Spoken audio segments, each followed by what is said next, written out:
Hello বন্ধুরা, আমি শিলা।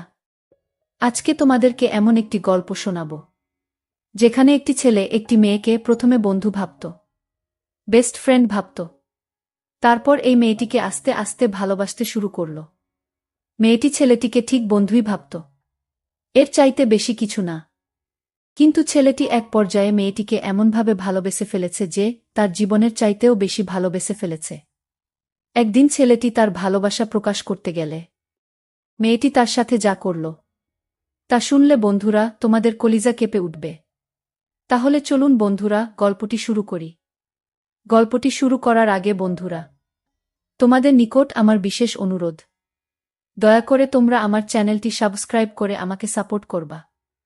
আমার পাশের বাসার একটা মেয়ে নাম সাধনা, আর ছেলেটির নাম আবু সায়েম। সাধনা আর সায়েম দুজনেই খুব ভালো বন্ধু বলতে পারেন, একজন আর একজনকে ছাড়া চলে না। হঠাৎ করে একদিন সায়েম সাধনাকে মজা করতে করতে বলল, সাধনা, আই লাভ ইউ। ও বলে, শুন সায়েম, আমি তোকে ভালোবাসতে পারবো না, তুই শুধু আমার খুব ভালো বন্ধু। এই কথা বলেই চলে গেল সাধনা। সায়েম তার কথা শুনে হাঁ করে থাকিয়ে রইল। তাকে কোনোভাবেই তার মনের অনুভূতি বোঝাতে পারল না। এভাবেই দিন যেতে লাগল। কিন্তু ছেলেটি ভাবল যে সাধনা তো কোনোভাবেই আমাকে ভালোবাসে না, কি যে করি।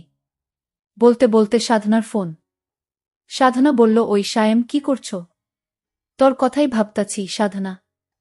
চুপ থাক। সাধনা বলল, ওই সায়েম, খাইছস? সায়েম বলল, না। তুই খাইছ সাধনা? হ্যাঁ খাইছি। তুই এখনই খেয়ে নে, আর মাঠে তাড়াতাড়ি আয়। আচ্ছা, বলেই লাফাতে লাগলাম। সাধনার মনে হয়তো আমার জন্য ভালোবাসা জাগছে। তাড়াতাড়ি খেয়ে গেলাম। গিয়েই বললাম, কিরে সাধনা, হঠাৎ জরুরি তলফ? সামনে আমাদের এক্সাম রে, খুব টেনশনে আছি। কোনো চিন্তা করিস না, ফেইল করলেও তোরে আমি বিয়া করমু। তারপর 2টা ক্রিকেট খেলার টিম বানামু, তোর এক দল, আমার এক দল। বলেই হা হা হা করে হাসি দিলাম। কিন্তু হাসি দেওয়ার পর যা ঘটল তা সায়েম তার নিজের চোখকেও বিশ্বাস করাতে পারল না। এমনভাবে সায়েমের গালে চড় মারল সাধনা জেনা গাল দিয়ে ধোয়া বের হচ্ছে। চড়টা মেরেই সাধনা বলা শুরু করল, তোকে বন্ধু করেই জীবনের বড় ভুল করছি। তোর মতো ছোট মনের মানুষকে বন্ধু ভাবাটাই আমার ভুল হয়েছে। আজ থেকে আমাদের বন্ধুত্ব এখানেই শেষ। বলেই চলে গেল সাধনা। আর আমার চোখ দিয়ে বৃষ্টির মতো পানি পড়ছে। কিছুই বুঝতে পারলাম না। খুব খারাপ লাগছে। শেষমেশ বন্ধুত্বটাও শেষ। কেমন জানি স্বপ্ন স্বপ্ন লাগছে। তাও কিছুই করার নেই। অশ্রুভরা চোখ আর বুক ভরা কষ্ট নিয়ে বাসায় চলে গেল সায়েম। এসেই শুয়ে পড়ল। বালিশটাও ভিজে গেছে। পুরানো স্মৃতিগুলো মনে পড়ছে বারবার সায়েমের। প্রতিদিন ওকে ফোন দিয়ে ঘুম পাড়ানো, ঘুম থেকে জাগাতাম। দিনে কমপক্ষে 100 বার ফোন। আর মেসেজ তো আছেই।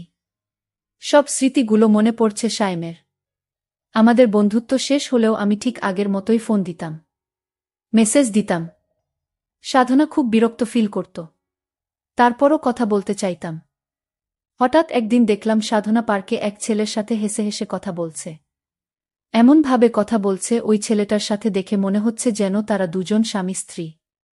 ছেলেটার সাথে সাধনা কথা বলছে দেখে মনের ভিতরটা কেঁপে উঠছে। আমার মনে হচ্ছে যে না, আমার মাথার উপর আসমান ভেঙে পড়ছে। ছেলেটার সাথে এমন আচরণ করছে, আমার কাছে মনে হচ্ছে যেন তারা জনম জনমের পরিচিতি। তাদের খুব অন্তরঙ্গ অবস্থায় দেখে মনটা খারাপ হয়ে গেল। আমি পার্কের এক কোণ থেকে তাদের এই অবস্থাটা লক্ষ্য করলাম। যেন কলিজাটা ছিঁড়ে যাচ্ছে। একটু পর আমি দেখলাম তারা যেন একটু গভীরে নির্জনে যেতে শুরু করল। সেখানে একটি কুঁড়ে ঘর আছে। তারা সেখানে গিয়ে খুব তাড়াহুড়া করে সেই কুঁড়ে ঘরের ভিতর ঢুকে পড়ল। সেখানে তারা 2 থেকে 3 ঘন্টা অতিবাহিত করল। আমার আর বুঝতে বাকি রইল না, যাকে জীবনের সবচেয়ে বেশি ঘনিষ্ঠ ভাবতাম, যার কাছ থেকে একটু সুখ পাওয়ার জন্য সব সময় বেকুল থাকতাম, তার আজ এই অবস্থা দেখে মনের ভিতরটা ভেঙে পড়ল। তাই বাসায় এসে পড়লাম। বুকটা ব্যথা করছে। তাই ভাবলাম সাধনাকে একটা ফোন দেই। অনেকবার কল হওয়ার পর রিসিভ করল সাধনা। ফোনটা ধরতেই সায়েম বলল, বুকে ব্যথা করতেছে। সাধনা বলল, ব্যথা করা ভালো। এখন আমাকে আর ডিস্টার্ব করবি না, পরশু আমার পরীক্ষা। আচ্ছা নাপা খেলে ব্যথা যাবে? হ্যাঁ যাবে। এখন আর ফোন দিস না প্লিজ, কিছুই পড়া হয়নি। কয়টা খাবো? উফ, তোর যতটা খেতে মন চায় খা। প্লিজ সায়েম, আর ডিস্টার্ব করিস না। সায়েম তার সমস্ত আবেগ নিয়ে বলল, সাধনা শেষবারের মতো বল, তুই কি আমায় ভালোবাসিস না? সাধনা বলল না। আর বলল, সায়েম এসব কথার কোনো মানেই হয় না। আমরা জাস্ট ফ্রেন্ড, তোর অনুরোধে কিন্তু এবার ফ্রেন্ড হইছি। তাই যা বলছ ভালো করে বুঝে বলিস। থ্যাঙ্কস সাধনা, রাখি। ওকে রাখ। আর ভবিষ্যৎ যেন এমন কথা আর না শুনি। ওকে, তাহলে এখন রাখি। ফোনটা রাখবে এমন সময় সায়েম বলল, সাধনা একটা কথা বলি। সাধনা বলল, কি বলবি বল। সায়েম অত্যন্ত নরম সুরে বলল, আজ তোকে পার্কে একটা ছেলের সাথে দেখলাম। সত্য করে বলবে সাধনা, ছেলেটিকে? তোর সাথে এই ছেলেটির কিসের সম্পর্ক? সাধনা বলল, ও আমার লাভার। সায়েম সাধনার মুখ থেকে কথাগুলো শুনে একেবারে নীরব হয়ে রইল। তার ভিতর থেকে আর কোনো কথা মনে হচ্ছে বের হচ্ছে না। হাত পা একেবারে অবশ হয়ে যাচ্ছে। একটু নীরব থেকে সায়েম বলল, সাধনা, আমার কিছু ভালো লাগছে না। এই কথা শোনার পর সাধনা ফোনটা কেটে দিল। ফোনটা কেটে দিয়ে মনে মনে ভাবতে লাগল। একসময় সাধনা মেয়েটা সারাক্ষণ আমার খবর নিত। এখন আর নেয় না, আর জিজ্ঞেস করে না কাউকে পছন্দ করিস কিনা সায়েম। আর আগের মতো কি করতে হবে বলে না। হঠাৎ বুকের ভিতরে আবার চিপ দিয়ে উঠে। বুকটা চেপে ধরে একটু বিছানায় শুয়ে পড়লাম। খুব কষ্ট হচ্ছে। আবার বিছানা থেকে উঠে আমাকে নাপা খেতে হবে। কষ্টা খাবো? সাধনা তো বলেই দিয়েছে, যতটা ইচ্ছে ততটা তুই খা। সবগুলো ওষুধ মুখের ভিতরে পুরে ঘুমিয়ে পড়লাম। কাক ডাকা ভোরে উঠে পড়ে সাধনা। মোবাইল চেক করে একটা দীর্ঘশ্বাস ছাড়ে। যাক, আজ কোনো মেসেজ ও নাই, মিসড কল ও নাই। পড়ায় মনোযোগী হয়। সাধনা মন দিয়েই পড়তে থাকে। হঠাৎ মনটা যেন কেমন কেমন করছে। তবুও ভালো সায়েম জ্বালাচ্ছে না। ছেলেটার কোনো কমন সেন্সও নাই। যখন তখন ফোন দিয়ে বলবে, সাধনা এটা হয়েছে। এখন কি করব? ওইটা হয়েছে, বোরিং। কয়েক ঘন্টা কেটে গেলেও সাধনার মোবাইলের আলো জ্বলছে না। হঠাৎ মোবাইল মেসেজ টোন বেজে উঠল। সাধনার কাছে বোরিং হ্যাপি দুইটাই লাগল। মেসেজ অন করে হতাশ হয় রবি সিম কোম্পানির SMS। রবি সিমকে কয়েকশো গালাগাল দেয় সে। ঘড়ির ঘণ্টার কাঁটা ক্রমেই বেড়ে চলেছে, কিন্তু একটিবার এর জন্য সায়েমের মোবাইল থেকে কল আসে না। হঠাৎ সাধনার স্মরণ হয় গতদিনের কথা। সাধনা বুকে ব্যথা। ওর ভ্রু যুগল কুঁচকে যায়। মুখটা কালো হয়ে যায়। বুকের ভিতরটা খা খা করে উঠে। মন থেকে কত রকম ভয় করছে। রাত 9টা। সাধনা একদম পড়তে পারছে না। বারবার সায়েমের কথা মনে পড়ছে। সায়েমের মেসেজ তো তার বোরিং লাগে, কিন্তু সে কেন এখন সায়েমের মেসেজ খুঁজছে? কিছু না ভেবেই সায়েমের নাম্বারে ফোন দেয়। হ্যালো সায়েম, আমি সায়েমের বড় ভাই বলছিলাম। তুমি সাধনা, তাই না? সায়েম তোমার কথা বলেছে, এখন ও বাইরে আছে বন্ধুদের সাথে। পরে ফোন দিও। আপনি এরকম কেঁদে কেঁদে কথা বলছেন কেন? আমার কিন্তু ভয় হচ্ছে। আরে আমাদের বাড়িতে একজন মুরুব্বি মারা গেছে। ওনার জন্য মন খারাপ। আর কাল এক্সাম যেন ভালো হয়। ওকে ভাইজা, সায়েম এলে আমার কথা বলবেন। সাধনা কিছুই বুঝে না সায়েমকে কি সে ভালোবাসে। এক্সামের কথা মনে পড়তেই পড়তে বসে যায় সাধনা। পড়ায় মন না বসলেও জোর করে পড়ছে সে। হঠাৎ ঘুমের দেশে হারিয়ে যায় সে। ঘুমের মাঝে কে যেন চিৎকার করছে, সাধনা ভালোবাসিস। কণ্ঠটি পরিচিত, কিন্তু ধরতে পারছে না। হঠাৎ ঘুম ভেঙে যায়। আজ কাক ডাকার আগেই উঠে গেছে। সাধনার চোখে মুখে আতঙ্ক। মোবাইলটা হাতে নিয়ে কোনো মেসেজ নেই, নেই কোনো মিসড কল। সাধনা চায় হঠাৎ করেই একটা কল আসুক, আর নামটা ভাসুক সায়েম। কিন্তু নামটা আর ভাসে না।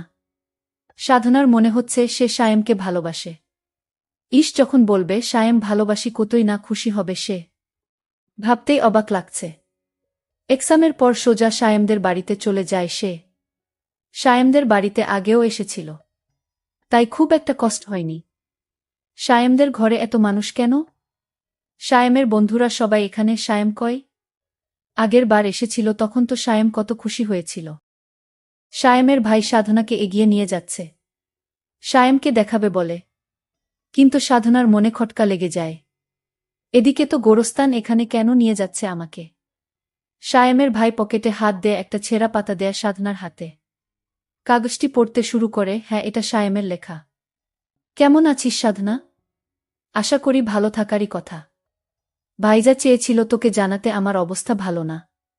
কিন্তু এমনিতেই আমি তোর এক্সামের অনেক ক্ষতি করে ফেলেছি। তাই আর জানাইনি।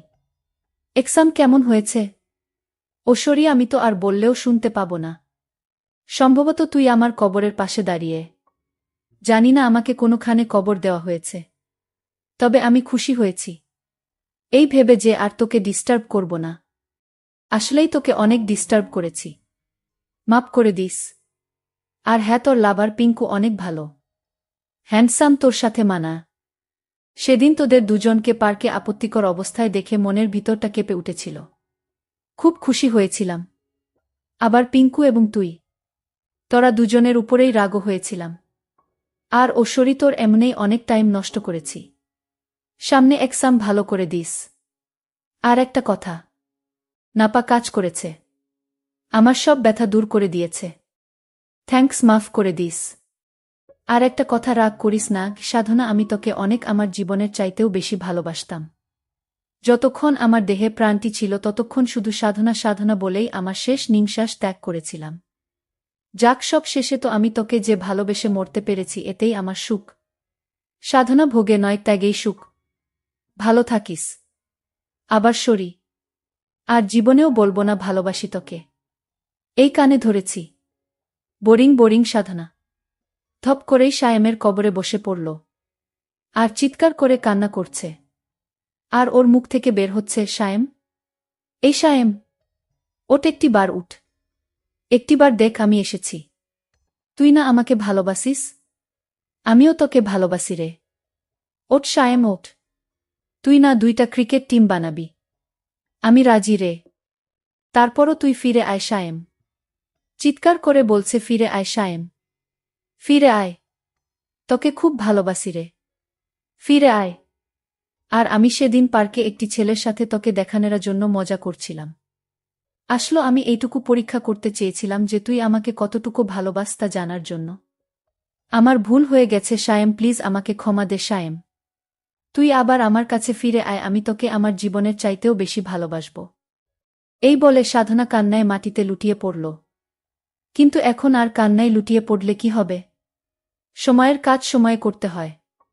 আসলে সব সময় অভিনয় মানুষকে বিপদগামী করে তোলে। প্রত্যেকটি মানুষকে বোঝা উচিত কখন, কোন সময় কি অভিনয় করতে হবে। কিছু কিছু অভিনয় মানুষের জীবনকে ধ্বংস করে দেয়া। ঠিক তেমনি ঘটেছে সায়েম আর সাধনার জীবনে। সুতরাং আমরা প্রত্যেকটি মানুষকে জীবনের প্রত্যেকটি মুহূর্তে কিছু কিছু কাজ আছে, যেগুলা গুরুত্বপূর্ণ কাজ, যেগুলোতে কখনো কাম খেয়াল করা উচিত নয়। তাহলে বরঞ্চ হিতের চেয়ে বিপরীতে হয় বেশি। মোটকথা, প্রতারণা বা প্রতারণার অভিনয় মানুষকে বেশিরভাগ সময় বিপদগামী করে তোলে। তাই এই ব্যাপারে তোমাদের প্রত্যেককে সচেতন হওয়া উচিত। বন্ধুরা, তোমাদের নিকট আমার একটি ছোট্ট প্রশ্ন। এ গল্প থেকে তোমরা কি শিখতে পারলে? দয়া করে কমেন্ট করে জানাবে। বন্ধুরা, ভিডিওটি যদি ভালো লাগে তাহলে একটি লাইক দিন। আর তোমরা যদি এইরকম ধরনের ইন্টারেস্টিং ভিডিও পেতে চাও, তাহলে দয়া করে আমার চ্যানেলটি সাবস্ক্রাইব করো। পরিশেষে তোমাদের সকলের সুস্বাস্থ্য কামনা করি। ভিডিওটি দেখার জন্য তোমাদের সকলকে অসংখ্য